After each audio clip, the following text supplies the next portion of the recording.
नमस्कार दोस्तों, मैं अंकुर दुबे। कैसे हैं दोस्तों आप सभी। दोस्तों अभी हाल ही में आप सभी ने देखा है कि हमास ने इजराइल के ऊपर यहाँ पर अटैक किया हुआ है। काफी सारे रॉकेट्स से हमास ने इजराइल के ऊपर दोस्त यहाँ पर छोड़े और ये जो संघर्ष है इजराइल का हमास का काफी लंबे समय से दोस्त हम यहाँ पर सुनते हुए आ रहे हैं, जिसमें लाखों लोगों की दोस्त अभी तक यहाँ पर मृत्यु हो चुकी है। दोस्तों आज की इस वीडियो में मैं आपको डिटेल से समझाने वाला हूँ कि इजराइल के साथ साथ हमास क्या होता है, जेरूशलेम का मुद्दा यहाँ पर क्या है।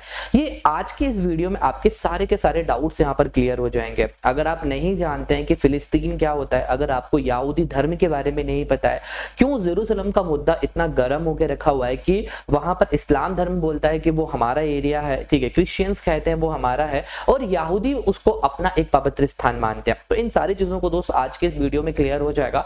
तो सबसे पहले इस मुद्दे को समझाने के पहले आपको इजराइल की लोकेशन के बारे में दोस्त यहाँ पर पता होना चाहिए, क्योंकि अगर हमारे लिए इजराइल की लोकेशन ही नहीं पता होगा कि इजराइल एग्जिस्ट कहां करता है वर्ल्ड में, तो फिर मायने ही नहीं रखेगा दोस्त इस वीडियो का। तो यहाँ पर आप देख सकते हैं एशिया का जो बिल्कुल वेस्टर्न रीजन है वहां पर आपको इजराइल देश यहाँ पर मिल जाएगा। इस एरिया में इस मैप के थ्रू आप समझ सकते हैं। दूसरा सबसे इंपॉर्टेंट पॉइंट जो आज के इस वीडियो में आपको समझना है, इजराइल की लोकेशन तो आपने देख लिया। इजराइल की लोकेशन के बाद इजराइल की जो नेबरिंग कंट्रीज हैं इनको जानना भी आपके लिए काफी जरूरी है। जैसे इजराइल के आप देख सकते हैं थोड़ा सा जो वेस्टर्न साइड है आपको इजिप्ट मिल जाएगा। इजराइल के जो साउथ में जो दूसरी कंट्री है वो आपको जॉर्डन मिल जाएगी। थोड़ा सा और अगर हम ईस्टर्न साइड आते हैं तो सऊदी अरेबिया है और सऊदी अरेबिया के बाद ऊपर तरफ आप जाएंगे तो यहाँ पर आपको सीरिया मिल जाएगा। तो आपने देखा कि इजराइल जो है वो चारों तरफ से कौन से इस्लामिक स्टेट से यहाँ पर घिरा हुआ है और अकेला इकलौता देश वहां पर यहूदियों का है। अब दोस्तों हम बात करने वाले हैं कि बेसिकली इसका बैकग्राउंड क्या है, क्या ऐसे मेन रीजंस हैं जो कई हजारों सालों से, जी हाँ मेरे दोस्तों, कई हजारों सालों से फिलिस्तीन इजराइल की लड़ाई चलती हुई आ रही है। ये आज की लड़ाई नहीं है जो आप सोच रहे हैं ना कि अभी 200-500 साल पहले दोस्त यहाँ पर ये लड़ाई चलती आ रही थी। नहीं दोस्तों, इस लड़ाई को काफी लंबा अरसा यहाँ पर हो गया।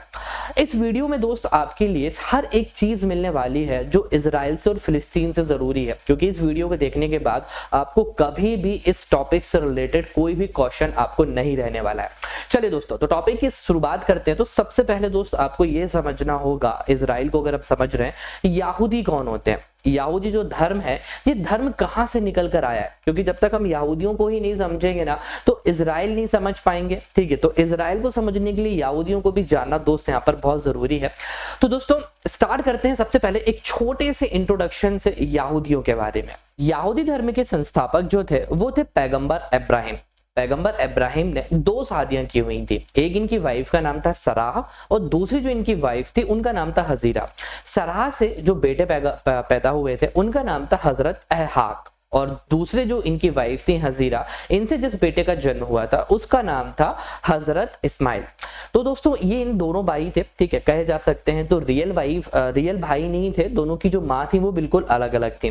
फिर आगे जाके दोस्त यहाँ पर पैगंबर इब्राहिम के एक पोते यहाँ पर होते हैं और उन्हीं पोते के नाम पर इजराइल का दोस्त यहाँ पर नाम पड़ा था। तो इब्राहिम के जो पोते हुआ करते थे उनके पोते का नाम था हजरत याकूब। दोस्तों इनका एक दूसरा नाम भी था, वो नाम था इनका इजराइल। बेसिकली किया क्या था याकूब ने कि जो उस समय पे आसपास के जितनी भी जो ट्राइब्स यहाँ पर हुआ करती थी इन सभी को मिलाकर एक राष्ट्र बनाया था और उसी राष्ट्र को दोस्त यहाँ पर हम इजराइल बोलते हैं। फिर आगे जाकर इन्हीं याकूब के बेटे यहाँ पर होते हैं, उनका नाम था यहूदा और ये वही हैं जिनके नाम के ऊपर जो यहूदी जो वंश है वो यहाँ पर चलता हुआ आ रहा है। दोस्तों इसी वंश में आगे जाकर दोस्त आपको मूसा भी मिलेंगे। तो ये एक जनरल सा इंट्रोडक्शन था दोस्त यहाँ पर यहूदियों के बारे में। थोड़ी सी 2-3 चीजें मैं आपको यहाँ पर और बताना चाहता हूँ यहूदियों के बारे में। तो जो यहूदी होते हैं ना वो अपने भगवान के लिए यहवे कहते हैं। दोस्तों आपको 1-2 चीज और बताना है, थोड़ी सी इंपॉर्टेंट है, समझ लीजिए यहूदी वंश के बारे में। यहूदी वंश में आपको एक नाम मिलेगा मूसा का। तो बताते हैं जो मूसा है वही दोस्त यहाँ पर यहूदी वंश के प्रमुख व्याख्याकार कहे जाते हैं। अब मूसा का जन्म कब हुआ था आप कंफ्यूज हो सकते हैं। तो जो मूसा का जन्म हुआ था ना वो जीसस क्राइस्ट से लगभग 1500 साल पहले हुआ करता था। इसको आप ऐसे समझ के चलिए कि जब हमारे भारत में सिंधु घाटी सभ्यता का पतन यहाँ पे चल रहा था उस समय पर जो इजराइल वाला जो ईरान वाला हिस्सा है वहां पर मूसा हुआ करते थे और ये प्रमुख व्याख्याकार कहे जाते हैं यहूदी धर्म के। अब मूसा कौन थे, तो जस्ट मैंने अभी आपको थोड़ी देर पहले बताया ना कि जो पैगंबर इब्राहिम थे उनके जो पोते यहाँ पर होते हैं याकूब होते हैं, फिर उनके पोते जो आपको मिलेंगे, उसी वंश में धीरे धीरे आगे चलकर मूसा का जन्म हुआ था। आप इसको ऐसे भी समझ सकते हैं कि जैसे जैन धर्म था, जैन धर्म के संस्थापक हम ऋषभ देव को मानते हैं, पर आगे जाके 24वें नंबर पर महावीर स्वामी जी आए थे, जिनको हम वास्तविक संस्थापक जैन धर्म का कहते हैं। तो कुछ इसी तरीके से जो यहूदियों के जो पैगंबर थे वो पैगंबर इब्राहिम थे, बट आगे जाके जो इस धर्म की जो व्याख्या की गई थी वो पैगंबर मूसा के द्वारा की गई थी। बताते हैं कि ये जो यहवेह नाम था ये मूसा के लिए स्वयं ईश्वर ने आके बताया था, और जितनी भी जो ग्रंथ है, ठीक है, यहूदी धर्म के जो पवित्र बाइबल आपको यहाँ पर मिल जाएगा, उसमें भी यहवेह नाम का दोस्त यहाँ पर जिक्र किया गया। और केवल इतना ही इस नाम का जिक्र नहीं किया गया, इसके साथ साथ ईश्वर ने जो उनके लिए 10 यहाँ पर आदेश यहाँ पर दिए थे, तो मूसा ने उन 10 आदेशों के लिए भी पूरी की पूरी उस समय की जो आवाम थी उन 10 आदेशों को दोस्त यहाँ पर सुनाया था। तो इसीलिए दोस्त इनको हजरत मूसा भी कहा जाता है। थोड़ी सी आपको स्टोरी अगर मैं मूसा के बारे में बताऊं ना, तो ऐसा कहते हैं कि इनका जन्म था वो इजराइल के पास में ही हुआ था, बट चूंकि दोस्त इनकी माँ ने इनको नदी में बहा दिया था। उस समय जो नील नदी थी ना, नील नदी में दोस्त इनको बहा दिया, तो नील नदी से ये बहते हुए दोस्त यहाँ पर इजिप्ट के पास आ गए। अब उस समय पर जो इजिप्ट था, आप सभी लोग जानते हैं कि इजिप्ट में ममीज होती हैं, ममीज के साथ साथ वहां पर काफी सारे पिरामिड्स होते हैं। तो इजिप्ट में उस समय जो राजा महाराजा रूल कर रहे थे उनको फराह कहा जाता था। तो जब ये नदी में बहकर यहाँ पर आए तो जो फाराह थे, ठीक है, इजिप्ट के जितने भी जो फाराह थे, उन्होंने मूसा का बहुत अच्छे तरीके से दोस्त यहाँ पर लालन पालन किया। इवन जब ये बड़े हो गए तो मूसा के लिए राजकुमार बना दिया गया था इजिप्ट का।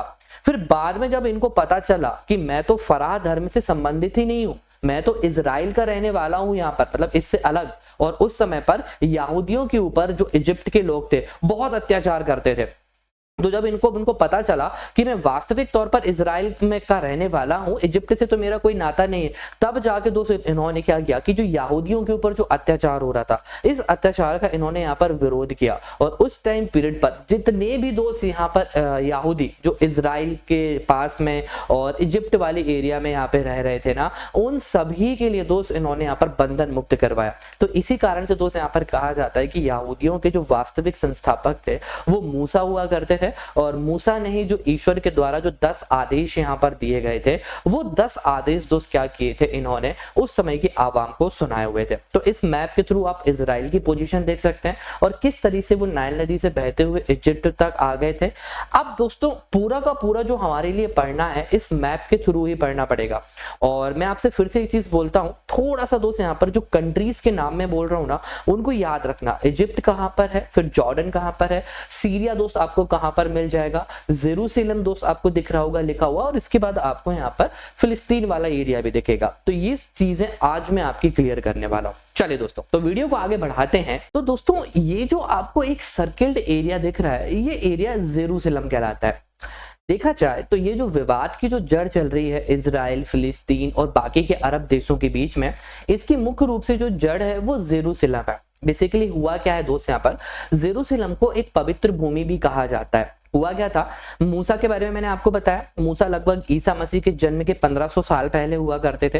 फिर मूसा के बाद कुछ और भी पैगंबर यहाँ पर आते हैं, ठीक है। फिर उसके बाद लगभग 950 के आसपास एक पैगंबर का जन्म होता है जिनको सुलेमान कहा जाता है। दोस्तों ये काफी प्रसिद्ध रहे हैं यहूदियों के लिए, इवन हमारे भारत के लिए भी, क्योंकि इनका जन्म ईसा मसीह के 950 साल पहले हुआ था। और ये वही टाइम पीरियड है जब हमारे भारत में वेदों की रचना हो रही थी, मनुस्मृति की रचना हो रही थी। तो सुलेमान ने बेसिकली क्या किया था, व्यापार को बहुत महत्व दिया, और इजराइल में जो जेरूसलम वाली जगह थी वहां पर यहूदियों का एक मंदिर बनवाया जिसको सुलेमानी मंदिर भी कहा जाता है। हालांकि अब ये मंदिर टाइप तो नहीं दिखता है, केवल एक आपको यहाँ पर दीवार दिखेगी बड़ी, इसी को पवित्र दीवार भी कहते हैं।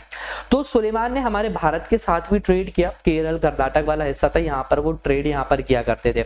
और आपको जानकर हैरानी हो जाएगी कि सुलेमान ने जो वहां पर ग्रंथ लिखे थे उस टाइम पीरियड पर, हमारे मनु का जिक्र भी किया था, जो हमारे भगवान हुआ करते थे जिनके नाम पर मनु स्मृतियां थी। पर उन्होंने डायरेक्ट मनु नहीं लिखा, मनु की जगह नूह शब्द का उन्होंने प्रयोग किया।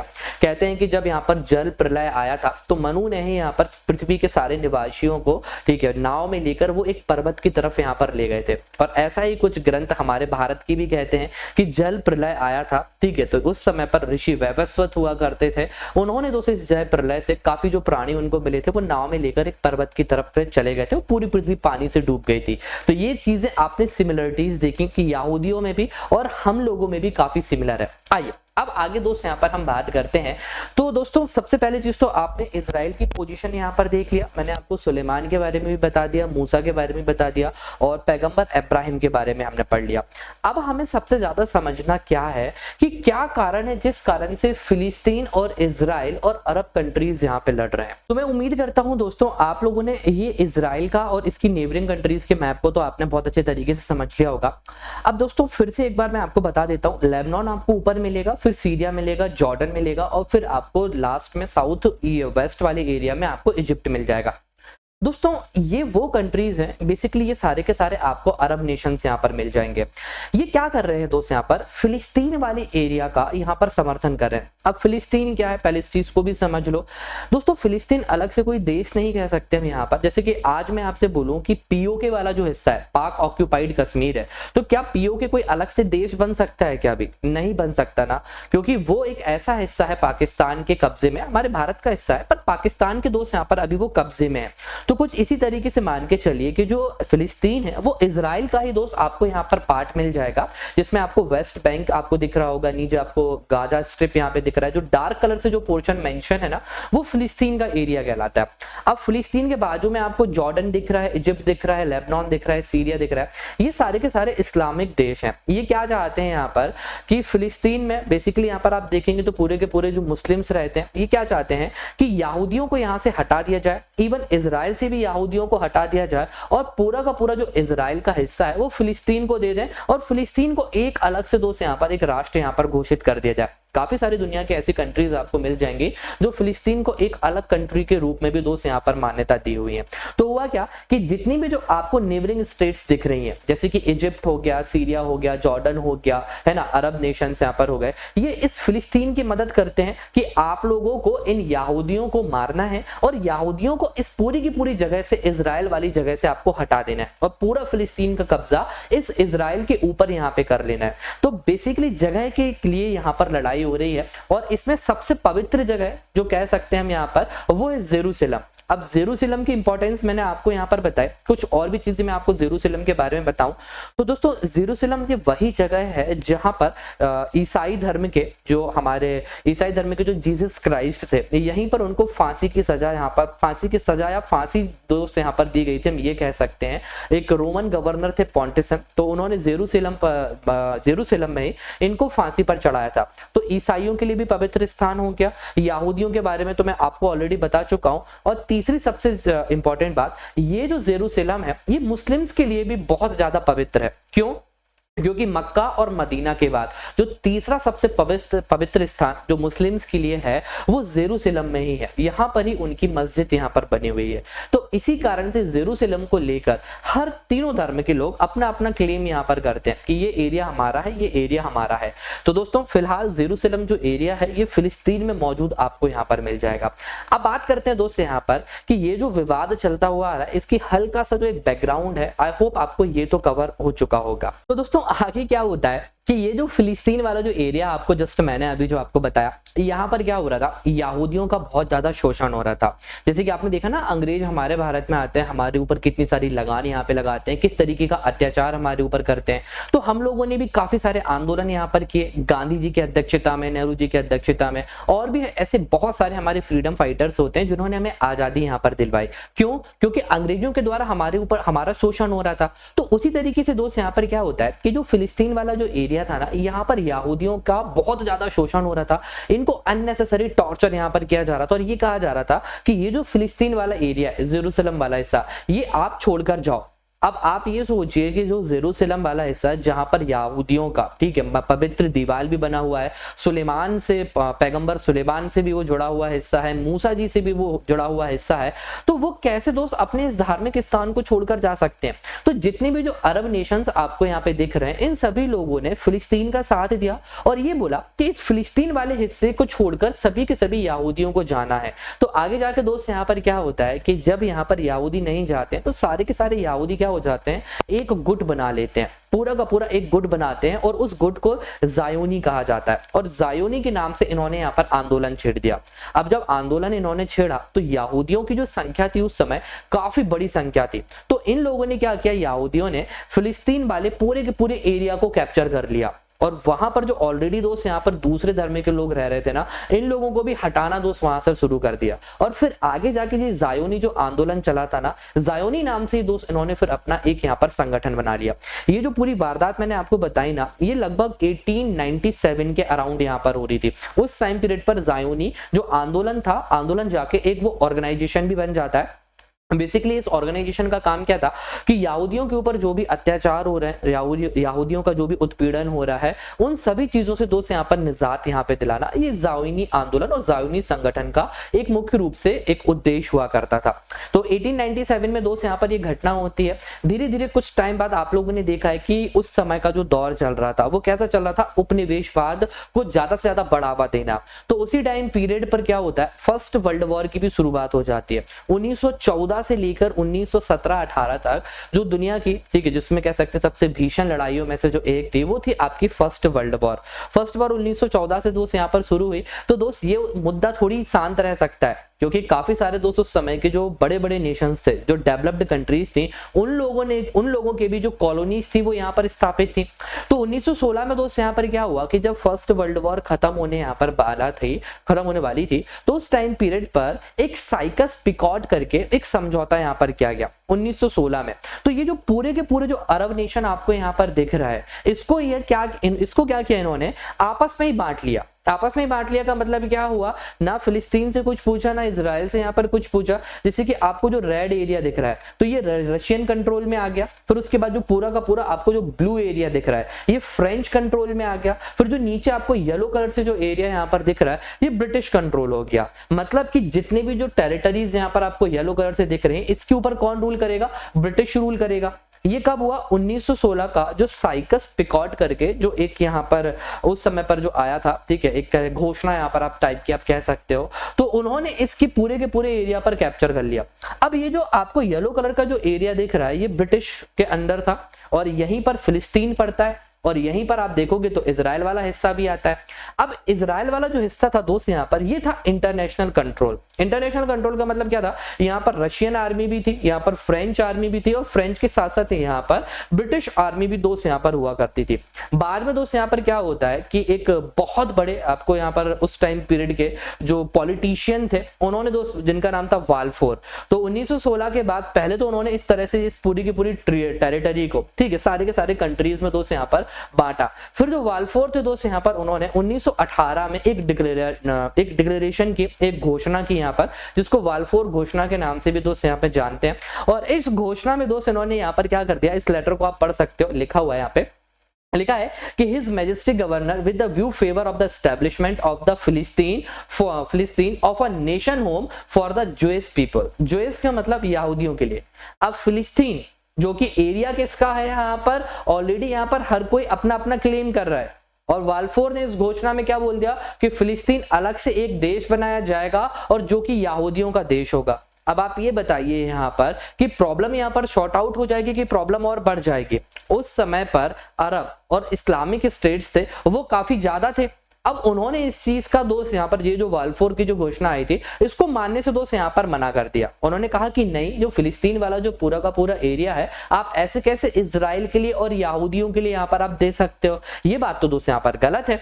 तो जितनी भी जो उस समय की जो नेबरिंग कंट्रीज थी यहाँ पर, ठीक है, उन्होंने इस कंट्रीज को बोल सकते हैं या कॉलोनीज यहाँ पर बोल सकते हैं, उन्होंने इस चीज को एक्सेप्ट यहाँ पर नहीं किया। तो उन्होंने कहा कि ये वाल्फोर घोषणा है जो 1918 की रही है ये टोटली दोस्त यहाँ पर क्या है, यहाँ पर गलत है। और फिर उन्होंने इस फिलिस्तीन वाले एरिया पे यहूदियों के कब्जा या यहूदियों के लिए एक अलग से नेशन को जो उन्होंने यहाँ पर घोषणा की थी, प्रोक्लेमिनेशन किया था, इस चीज को उन्होंने यहाँ पर एक्सेप्ट ही नहीं किया।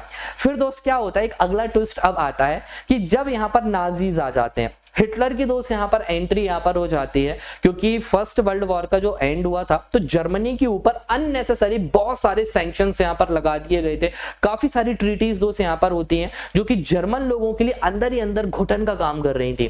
फिर वैसे में उन लोगों को घुटन अंदर से हो ही रही थी और कोई एक ऐसा पर्सन यहाँ पर मिल जाए जो बहुत मोटिवेट करे, भले ही गलत तरीके से क्यों ना मोटिवेट यहाँ पर करे। हिटलर आता है, नाजी आर्मी आती है और फिर जब नाजीज यहाँ पर आए तो सुनिएगा दोस्त क्या होता है, जितनी भी जो आपको पूरा का पूरा जो रेड एरिया यहाँ पर आपको दिख रहा है, मतलब ये पूरा एरिया यहाँ पर जर्मनी ने और नाजीज ने कैप्चर कर लिया। और यहाँ पर दोस्त क्या हुआ कि जब इन्होंने इस पूरे के पूरे एरिया को कैप्चर किया नाजीज ने, तो इन्होंने यहूदियों का उत्पीड़न करना शुरू कर दिया। अब आप एक समय सोचिए कि वालफोर के समय पर, फर्स्ट वर्ल्ड वॉर के समय पर यहूदियों का फेवर करा, ब्रिटेन ने यहाँ पर फेवर किया, एक अलग से देश बनाने की बात की, तो यहूदी और भी कंट्रीज में माइग्रेट होना शुरू कर गए। बहुत सारी ऐसी और भी कंट्रीज थी, वहां पर जाकर उन्होंने रहना शुरू कर दिया। पर जैसे ही नाजीज आए, हिटलर आए, तो इन सभी यहूदियों का फिर से उत्पीड़न होना शुरू हो गया दूसरी कंट्रीज में दोस्त यहाँ पर। तो वो वापस कहाँ आएंगे? अपने घर ही आएंगे ना। जैसे कनाडा में अभी आपने देखा, कनाडा में इंडियंस के लिए अभी कितनी ज्यादा प्रॉब्लम यहाँ पर हो रही है खालिस्तानियों को लेकर। यहाँ पर इंडिया ने एक सर्कुलर भी यहाँ पर जारी यहाँ पर किया हुआ है कि कोई भी इंडियंस अकेले यहाँ पर नहीं रहे, ठीक है, कम्युनिटी बनाकर यहाँ पे रहे। इवन वीजा वगैरह भी यहाँ पे रद्द कर दिए गए। काफी सारे डिस्प्यूट आपने अभी इंडिया और कनाडा के बीच में सुना होगा। तो कुछ उसी तरह से यहाँ पर भी हुआ कि जब यहूदियों के लिए दोस्त परेशान किया जाने लगा जब नाजीज आर्मी और इस पूरे एरिया में, तो वो वापस कहां पर आ गए? फिलिस्तीन आ गए। और फिलिस्तीन के साथ साथ इजराइल के आजू बाजू एरिया में रहना चालू कर दिया। अब आप एक बात बताइए, एज अ रिफ्यूजी, शरणार्थी के तौर पर वो वहां से वापस आए और आजू बाजू वाले इस पूरे के पूरे एरिया में रह रहे हैं। तो बताओ, सीरिया हो गया, लेबनान हो गया, जॉर्डन हो गया, ठीक है, अरब नेशंस हो गया, इन लोगों को प्रॉब्लम नहीं होगी क्या कि इतनी बड़ी संख्या में यहूदी फिर से यहाँ पर फिलिस्तीन यहाँ पर आना शुरू हो गए और यहाँ पर रहना शुरू हो गए? तो पुराना डिस्प्यूट तो चल ही रहा है, ऑलरेडी इतने सारे यहूदी पहले से ही हैं और जो दूसरे नेशंस हैं वो भी यहाँ पर आने लगे। अब देखिए दोस्त आगे क्या होता है इस स्टोरी में। इतनी बड़ी तादाद में यहूदी और शरणार्थी जब आए यहाँ पर, तो जो अरब नेशंस थे, अरब नेशंस के दोस्त जब मैं आपसे बात करता हूँ तो इसका बेसिकली मतलब ये होता है कि जो लीबिया हो गया, इजिप्ट है, जॉर्डन है, इसके अलावा आपको लेबनान मिल जाएगा, कुछ आपको अरब कंट्रीज आपको मिल जाएंगी। तो ये सारे के सारे नेशंस ने इजराइल का विरोध करना शुरू कर दिया क्योंकि ये कंट्रीज मुस्लिम्स कंट्रीज यहाँ पर थी और इजराइल अकेला एक यहूदियों का देश था। तो इन कंट्रीज ने बोला कि इतनी बड़ी तादाद में ये शरणार्थी यहाँ पर नहीं आने चाहिए और खासकर कहाँ पर, फिलिस्तीन वाले एरिया में नहीं आने चाहिए। तो फिर क्या होगा? अब यहूदी तो आते जा रहे हैं यहाँ पर, तो इन अरब नेशंस ने वॉर स्टार्ट कर दी। किसके खिलाफ? इजराइल के खिलाफ। तो डायरेक्ट वॉर नहीं होती है दोस्त, यहाँ पर छोटी मोटी मुठभेड़ होती रहती है। जैसे आपने देखा ना हमारे भारत की और पाकिस्तान की ऐसी कई मुठभेड़ होती हैं। आपने भी कुछ टाइम पहले 15 में भी देखा था, 19 में भी देखा था, फिर जो सर्जिकल स्ट्राइक हमारे यहाँ पर हुई। तो कुछ उसी तरीके से फिलिस्तीन और जो इजराइलीज हो गए यहाँ पर, इन दोनों के बीच में यहाँ पर लड़ाई चालू होती है। और उस समय के जो अरब नेशंस थे, इजिप्ट, सीरिया, लेबनान हो गया, तो ये सारे के सारे फिलिस्तीन का सपोर्ट कर रहे थे और इजराइल अकेला था। पर हम ये नहीं कह सकते कि इजराइल कंप्लीटली यहाँ पर अलोन था, अकेला था। कुछ ऐसे नेशंस भी थे जो इजराइल का भी सपोर्ट यहाँ पे कर रहे थे, खासकर जिसमें आपको अमेरिका मिल जाएगा। और आपको जानकर एक ताज्जुब होगा कि उस समय पर हमारे भारत ने किसका सपोर्ट किया था? अरब कंट्रीज का सपोर्ट किया था। इजराइल का हम लोगों ने कभी सपोर्ट यहाँ पर नहीं किया। तो जब ये लड़ाइयां दोस्त यहाँ पे चल रही थी, तो ब्रिटेन की क्योंकि आर्मी ऑलरेडी फिलिस्तीन में थी, याद है आपको भी, मैंने थोड़ी देर पहले आपको यहाँ पर 1918 का वॉल्फेयर घोषणा पत्र के बारे में बताया था। तो ये आर्मी ब्रिटेन की यहीं पर थी। अब ब्रिटेन ने क्या किया कि यूएन के पास ये मुद्दा लेकर चले गए, ठीक है। कब लेकर चले गए? 1948 में, क्योंकि यूएन का एस्टेब्लिशमेंट हो चुका था, ठीक है। सेकेंड वर्ल्ड वॉर भी इस समय तक खत्म हो चुका था। तो यूएन ने सोचा कि क्या किया जाए, इस मुद्दे का कोई ना कोई सॉल्यूशन तो दोस्त निकालना पड़ेगा। तो उन्होंने कहा कि काम करते हैं कि जो फिलिस्तीन का एरिया है ना, इसको हम क्या करेंगे, दो पार्ट में यहाँ पर डिवाइड कर देते हैं। एक हो जाएगा पूर्वी हिस्सा, एक हो जाएगा पश्चिमी हिस्सा। तो जो पूर्वी हिस्सा है वो हम जॉर्डन को दे देंगे फिलिस्तीन का, और जो पश्चिमी हिस्सा है वो हम इजराइल को दे देंगे। इजराइल खुश हो गया। इजराइल कहता है चलो ठीक है भाई, इस बात से पूरे का पूरा जो लड़ाइयां चलती आ रही हैं, ये लड़ाइयां खत्म तो होंगी जो कई सालों से यहाँ पर चलती हुई आ रही है। तो ये बात इजराइल को बहुत अच्छी लगी। ये जो घोषणा की बात यहाँ पर की गई थी कि पूर्वी हिस्सा जॉर्डन को दे दो फिलिस्तीन का, और पश्चिमी हिस्सा इजराइल को यहाँ पर दे दो। ऐसा यूएन में ब्रिटेन मुद्दा लेकर गया, और ब्रिटेन ने क्या किया दोस्त, यहाँ पर जितनी भी जो सेनाएं उसकी यहाँ पर थी फिलिस्तीन में, वो सारी की सारी सेना हटा ली। अब विवाद जो था वो तो बढ़ने वाला है, क्योंकि अभी तक जो ब्रिटेन की आर्मी थी वो यहाँ पर रुकी हुई थी, यूएन की आर्मी रुकी थी। तो इतने ज्यादा तरीके से यहाँ पे टेररिज्म नहीं हो सकता था। पर जैसे 48 में दोस्त यहाँ पर ये डिसीजन यहाँ पर हुआ, तो तुरंत ही, और हाँ एक चीज और हुई यहाँ पर, उन्होंने ये भी बोल दिया कि इजराइल को एक अलग देश हम मान लेंगे। 1948 में यहाँ पर ये चीज है। इसको एक दूसरे सेंस में आपको ये बताऊं कि जैसे आप ये देखो, जो पीओके का हिस्सा है, पाक ऑक्यूपाइड कश्मीर है, ये भी यूएन में है ऑलरेडी। अब इस मैटर को कैसे सॉर्ट आउट किया जाए, हम तो ऑलरेडी पूरा का पूरा पीओके का जो हिस्सा है हम तो अपने मैप में शो करते हैं ना। अब इसका सॉल्यूशन क्या निकले कि ये जो वेस्ट वाला हिस्सा है पीओके का, ये पाकिस्तान को दे दो, ईस्ट वाला हम रख लो। अपन अपने पास ले लें, तो हम क्या इस चीज को मानेंगे क्या, एक्सेप्ट करेंगे क्या? इंडिया तो कभी नहीं करेगा। ऑलरेडी हम अपने मैप में भी शो करते हैं, चाहे वो पीओके का हिस्सा हो या सीओजेडके का हिस्सा हो या फिर हमारा जो अक्साई चीन वाला एरिया हो, ये तो हम अपने मैप में ही दिखाते हैं। तो हम तो कभी इस चीज पे एग्री नहीं करेंगे कि आधा पीओके आप ले लो, आधा हमें दे दो। तो इजराइल तो एग्री कर गया, पर बाकी के जो वहां पर इजराइल के अलावा जो अरब नेशंस थे, उन लोगों ने इस चीज को एक्सेप्ट नहीं किया जो यूएन ने 1948 में बोला। तो होना क्या था कि जैसे ब्रिटेन की आर्मी फिलिस्तीन से हटी और तुरंत यहां पर 1948 से लेकर 49 तक आई एम सो सॉरी 48 से लेकर 49 तक यहां पर वॉर स्टार्ट हो गई।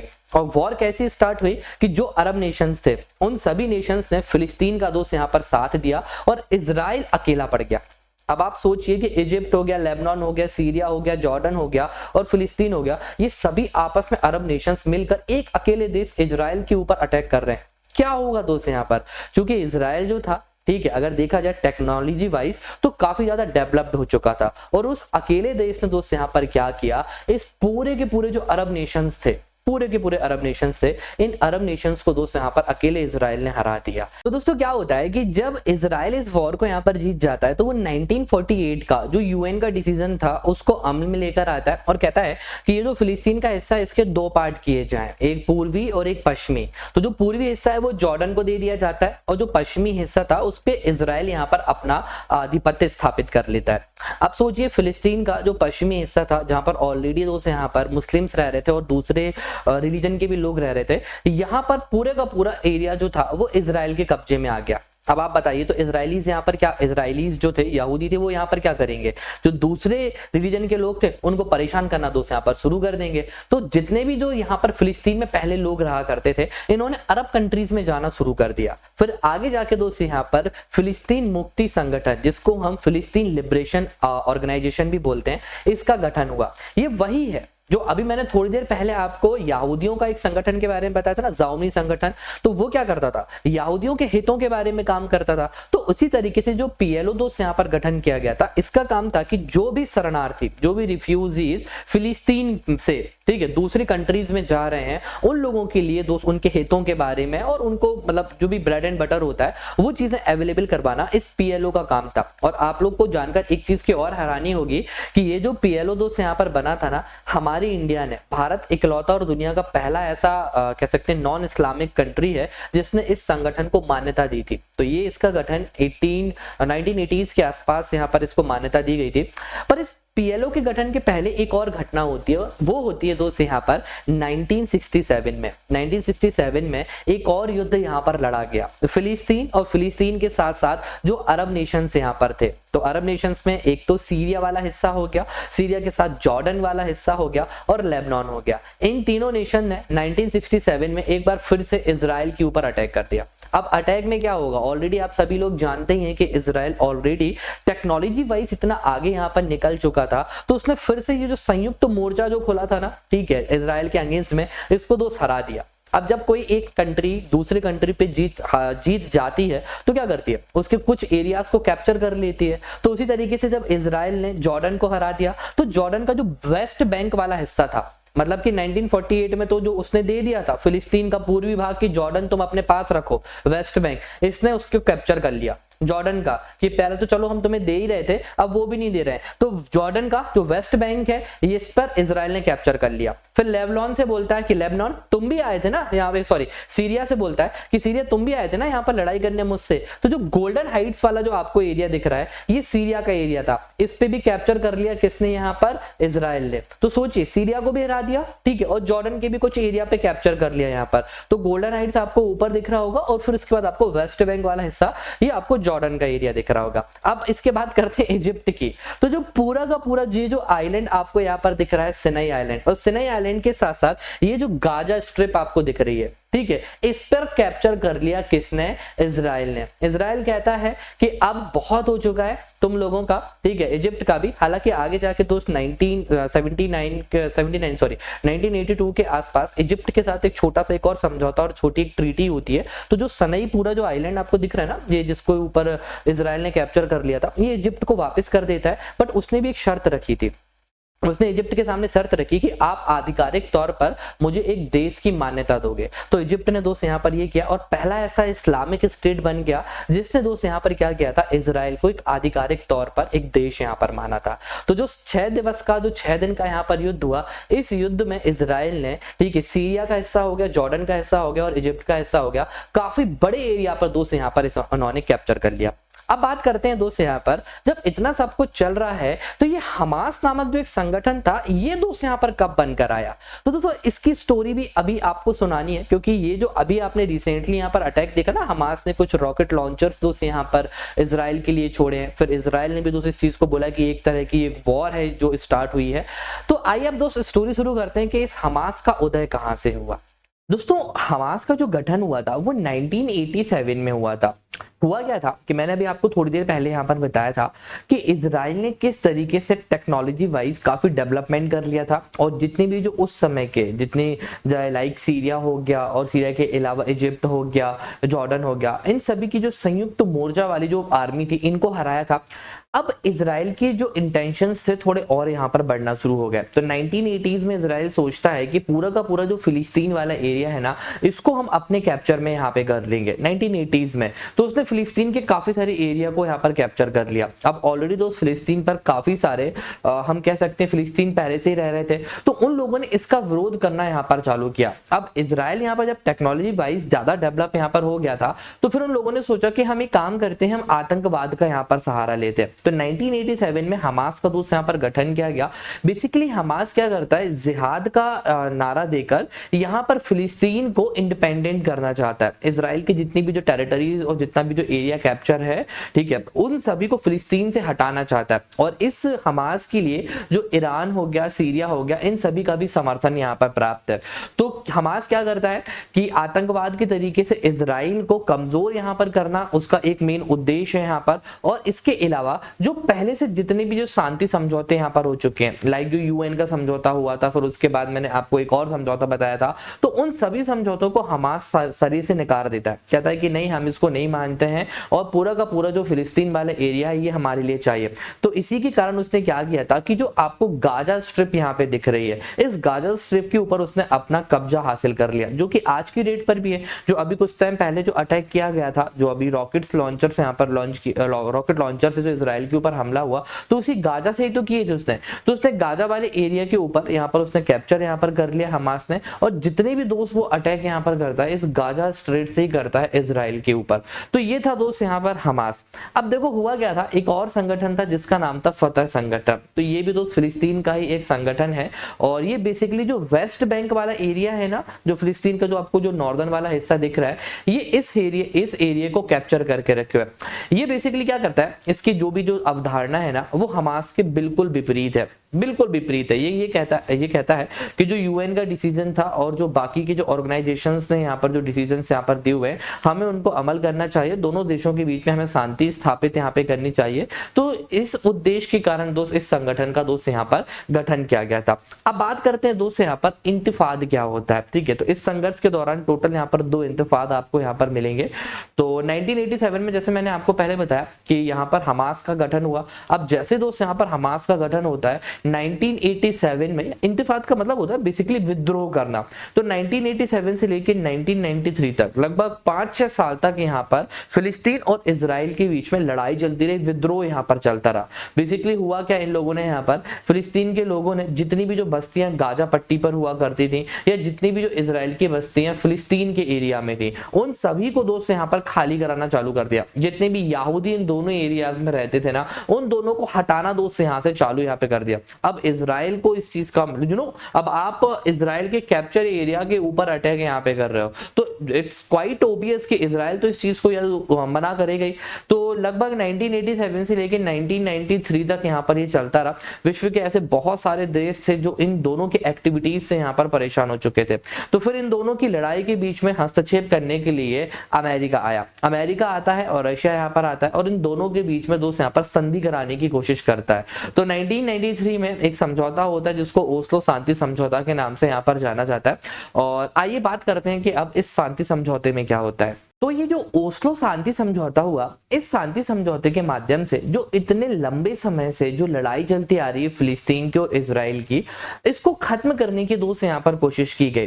तो ओस्लो शांति समझौते ने अभी वही पुरानी चीज यहाँ पर दोहराई कि फिलिस्तीन को हम एक काम यहाँ पर करते हैं, दो पार्ट्स में यहाँ पर हम डिवाइड यहाँ पे कर देते हैं। कुछ एरियाज इजराइल को देना पड़ेगा यहाँ पर, और कुछ एरियाज जो ऐसा रहेगा फिलिस्तीन का वो उनके पास यहाँ पे रहेगा। अब देखो होता है क्या, यहाँ पर समझौता कब हो रहा है, 1993 के अराउंड हो रहा है। तब तक देखा जाए तो इजराइल जो था काफी ज्यादा यहाँ पर डेवलप कर चुका था, बहुत सारे आर्सनरीज और वेपन्स उसके पास यहाँ पे थे, और एक वो बहुत बड़े हिस्से को, फिलिस्तीन के हिस्से को वो अपने कैप्चर में करके रखा हुआ था। इवन गाजा का भी काफी सारे जो हिस्सा था वो इजराइल के पास यहाँ पे था। तो अब आप एक बात सोचिए दोस्तों, यहाँ पर क्या इजराइल इस शांति समझौते को मानता? उसमें ये डायरेक्ट यहाँ पर कहा गया था कि इजराइल को कुछ ऐसी बस्तियां हैं जो गाजा स्ट्रेट को, जिसको गाजा स्ट्रेट पर जो कैप्चर करके रखे हैं वो उसको छोड़नी पड़ेंगी, और कुछ ऐसा एरिया भी मिल जाएगा जो वेस्ट बैंक का एरिया है, जैसे जिसमें आपको जो येलो कलर से जो एरिया दिख रहा है ना, ये इजराइल कैप्चर करके रखे हुए। तो ये सारा का सारा एरिया इजराइल को छोड़ना पड़ेगा। तो इजराइल ने क्या किया कि ठीक है, उन्होंने उस समय समझौते पे बात तो यहाँ पर की, पर इस समझौते पे को अमल करना भूल गया। उसने कहता कि नहीं ठीक है, देखा जाएगा, हमें नहीं छोड़ना, तो हम एडवांस्ड हैं, हमसे तुम लेकर दिखा दो। ये चीज दोस्त यहाँ पर हुई। तो 1993 में समझौते का कुछ भी सेंस यहाँ पर नहीं निकला, और फिर होता है 2000 से लेकर 2005 के बीच में दूसरा इंतिफाद, मतलब दूसरा यहाँ पर विद्रोह चालू हुआ। तो 2000 में अगेन वही होता है, हमस क्या होता है, हमस फिलिस्तीन के, हमस जो फिलिस्तीन में जितनी भी जो इजरायली बस्तियां थी उन सभी इजरायलियों को भगाना दोस्त यहाँ पर चालू कर देता है।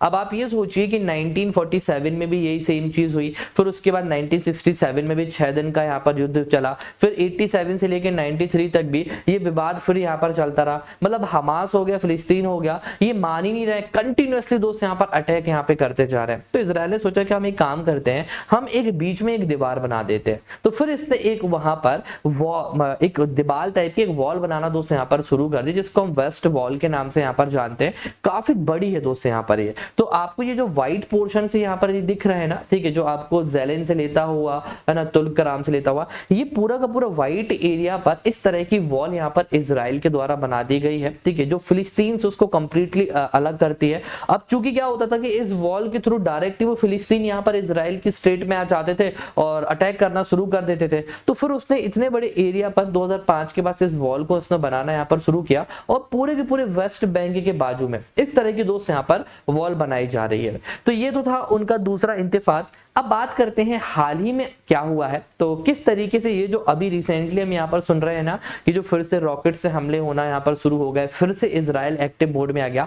तो अब देखते हैं दोस्त अभी हाल ही का विवाद क्या है। तो 2021 में क्या किया गया है, हराम अल शरीफ जगह है, वहां पर एक मस्जिद है, और दोस्त ये जो मस्जिद है ना, ये तीसरा सबसे पवित्र स्थान कहा जाता है मुसलमानों का। पहला दूसरे में मक्का और मदीना यहाँ पर आते हैं। तो 2021 में इजराइल ने जाकर इस मस्जिद के ऊपर अटैक यहाँ पर कर दिया, जिसमें काफी सारे लोगों की यहाँ पर डेथ भी हो गई।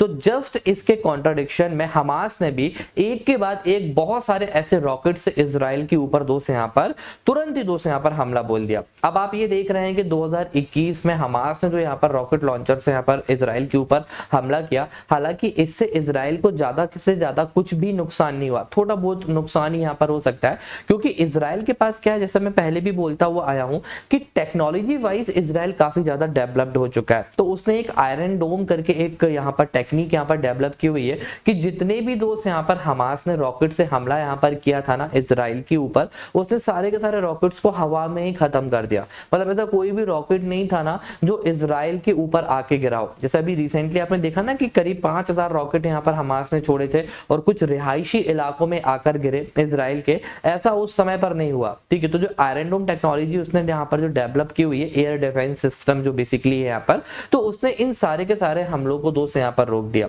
तो ये अभी 2021 में आपने देखा कि ये मुद्दा अभी रिसेंटली निकलकर सामने आया, जो कि अभी तक 2023 तक भी चलता हुआ आ रहा है। अब बात करते हैं फिलिस्तीन का पक्ष यहाँ पर क्या है। ठीक है, फिलिस्तीन ने अपना एक पक्ष भी यहाँ पे रखा हुआ है, और फिलिस्तीन ये चाहता है यहाँ पर कि इस पूरी की पूरी जो फसाद है जो हमारा इजराइल के साथ चल रहा है, इसको हम खत्म कर देंगे, कोई दिक्कत भी नहीं है। पर एक काम करना होगा कि 1947 के अराउंड जो फिलिस्तीन की पहले कंडीशन थी, हमें पूरा का पूरा उसी तरह का ही फिलिस्तीन यहाँ पर चाहिए। जितना भी जो फिलिस्तीन का जो ऑक्यूपाइड एरिया है इजराइल के द्वारा, उसको खत्म करना होगा आपको।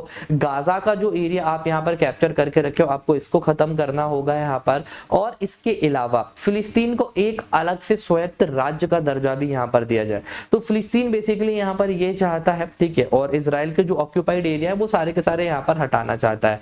तो ये फिलिस्तीन ने दोस्त यहाँ पर एक मांग की हुई है, और उसने ये भी बोला है हालांकि कि जो पश्चिमी हिस्सा है, आप चाहें इजराइल को, तो वो पश्चिमी हिस्सा जो वहां पर संयुक्त राष्ट्र संघ के समय पर जो एरिया दिया गया था, वो चाहें तो वो एरिया आप यहाँ पर ले लो।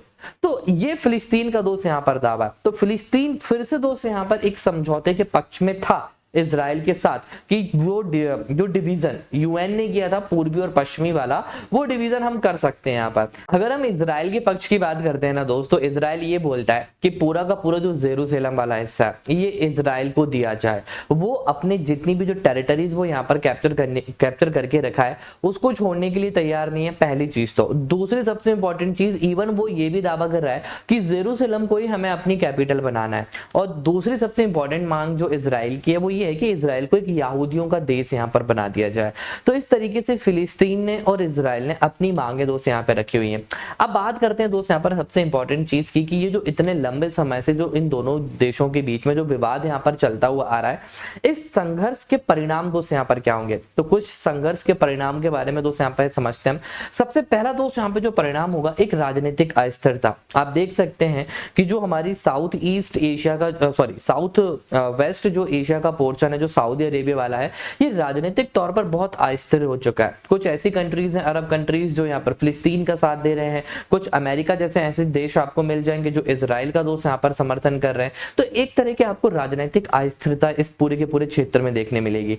दूसरी सबसे इंपॉर्टेंट चीज जो बात करता हूँ, हिंसक गतिविधियां, जैसे कि हमास हो गया। हमास के अलावा और भी ऐसे आतंकवादी संगठन हो गए, ये यहाँ पर हिंसक गतिविधियां करते हैं। जैसे 2021 में हमने देखा, इसके पहले हमने 2000 से लेकर 2005 तक का जो विद्रोह हुआ था उसको पढ़ा, फिर 87 से लेकर 93 तक के विद्रोह को हमने पढ़ा। तो इस तरह की अनेक हिंसक गतिविधियां होती हैं जिसमें बहुत सारे मासूम लोगों की दोस्त यहाँ पर मृत्यु हो जाती है। तीसरा कि आज तो हमास बनाए, कल के दिन हो सकता है कि कोई और भी ऐसे आतंकवादी संगठन यहाँ पर बनते जाएं। तो इससे क्या होगा, मासूम लोगों की जान जाएगी ना। तो एक ये भी परिणाम दोस्त निकल कर सामने आता है। और चौथे अगर मैं परिणाम की बात करूं तो शरणार्थियों का संकट। कुछ ऐसे भी यहाँ पर लोग होते हैं जो फिलिस्तीन में रह रहे हैं, जो इजराइल में रह रहे हैं, वो नहीं चाहते कि किसी तरह के वो फसाद में यहाँ पर पड़े, तो वो दूसरे देश में शरण मांगते हैं। तो अब दूसरा देश उनको अपनी सिटीजनशिप दे रहा है या नहीं दे रहा है, किस तरीके से वो दोस्त वहां पर अपना जीवन यापन करेंगे। तो इस तरीके से एक शरणार्थियों की समस्या भी निकलकर सामने आ जाती है। और लास्ट सबसे इंपॉर्टेंट चीज आती है कि वैश्विक स्तर पर गुटबाजी का मतलब क्या है कि अभी तो आपने देखा कि फिलिस्तीन का खुलेआम समर्थन करते हैं, ठीक है, जैसे कि इजिप्ट हो गया, सीरिया हो गया, जॉर्डन हो गया, तो ये फिलिस्तीन के साथ खड़े हुए हैं, इवन इनको हथियार भी देते हैं। जैसे अभी आपने यूक्रेन और रशिया वाले मुद्दे पर देखा आपने कि यूक्रेन के समर्थन में काफी सारी कंट्रीज यहाँ पर आ गई, जो वेपन्स हो गए, आर्सनरी हो गई, इवन सैनिक तक देने लगे यूक्रेन को कि आप रशिया के साथ वॉर करो। इवन रशिया के साथ भी फिर कुछ कंट्रीज यहाँ पर खड़ी हो गई थी। तो ये गुटबाजी आपने देखी ना यहाँ पर। तो जब कभी भी इस तरह के जो वॉर्स यहाँ पर होते हैं ना, तो इनका परिणाम बहुत ही ज्यादा दोस्त यहाँ पर कहते हैं ना, बहुत ही ज्यादा ड्रास्टिकली बहुत ही बुरा होता है, जिसमें अरबों खरबों रुपए खर्च तो होते ही हैं और साथ में मासूम लोगों की दोस्त यहाँ पर मृत्यु हो जाती है। अब बात करते हैं विभिन्न धार्मिक पक्षों से यरूशलेम का महत्व क्या है। तो सबसे पहले तो मैं आपको बता देता हूँ यहूदियों के बारे में। तो ऑलरेडी मैं आपको बहुत सारी चीजें यहूदियों के बारे में बता चुका हूँ कि क्यों यहूदी यरूशलेम को अपना पवित्र स्थान मानते हैं। सबसे पहली चीज तो ये है कि जो इनकी बाइबल है हिब्रू, इसमें भी दोस्त यहाँ पर यरूशलेम को एक पवित्र स्थान बोला गया। और सुलेमान मंदिर के बारे में तो मैं आपको बता ही चुका हूँ यहाँ पर कि जो इनके पैगंबर सुलेमान रहे हैं, उन्होंने दोस्त यहाँ पर एक मंदिर बनवाया था। हालांकि मंदिर जैसा नहीं है, एक दीवार टाइप की बनी हुई है, आप इस इमेज में देख सकते हैं। तो इसको यहूदी अपनी एक पवित्र दीवार के तौर पर इसको मानते हैं और इसको बहुत ही मतलब कहते हैं ना, सबसे जो पवित्र स्थान है वो उनके लिए यही है, तो जो कि यरूशलेम में। तो ये तो यहूदी कभी उसको छोड़ना नहीं चाहेंगे। दूसरे नंबर पे बात करूं तो मुस्लिम्स, तो मैं ऑलरेडी आपको बता चुका हूं कि मक्का मदीना के बाद जो तीसरा सबसे पवित्र स्थान है मुस्लिम्स के लिए, वो यहीं पर मौजूद है। इसके अलावा रॉक ऑफ डोम भी दोस्त यहाँ पर बना हुआ है। तो रॉक ऑफ डोम भी एक मस्जिद की जैसी जगह है जो उनके लिए मुस्लिम्स के लिए काफी पवित्र है। तीसरा बात करूं अगर ईसाइयों के लिए, तो हम बात कर ही चुके हैं दोस्त यहाँ पर कि ईसाइयों के जो ईसा मसीह हैं इनको जो सूली पर चढ़ाया गया था रोमन गवर्नर पॉन्टिसन के द्वारा, वो यहाँ पर जेरूशलेम में ही चढ़ाया गया था। तो इस तरीके से ये तीनों धर्मों के लिए दोस्त काफी पवित्र जगह कही जाती है जेरूशलेम। अब देखना दोस्त यहाँ पर ये है कि आगे क्या होता है, आप क्या चाहते हैं और आपके हिसाब से क्या इस पूरे के पूरे संघर्ष का समाधान हो सकता है, नीचे कमेंट करके जरूर बताइएगा। और अगर आपने अभी तक मेरा चैनल ज्वाइन नहीं किया तो प्लीज चैनल ज्वाइन जरूर कर लीजिएगा। नीचे डिस्क्रिप्शन पर आपको टेलीग्राम की लिंक और इसके अलावा मेरी एप्लीकेशन की लिंक मिल जाएगी। कमेंट जरूर करना आपको ये सेशन कैसा लगा। Thank you very much.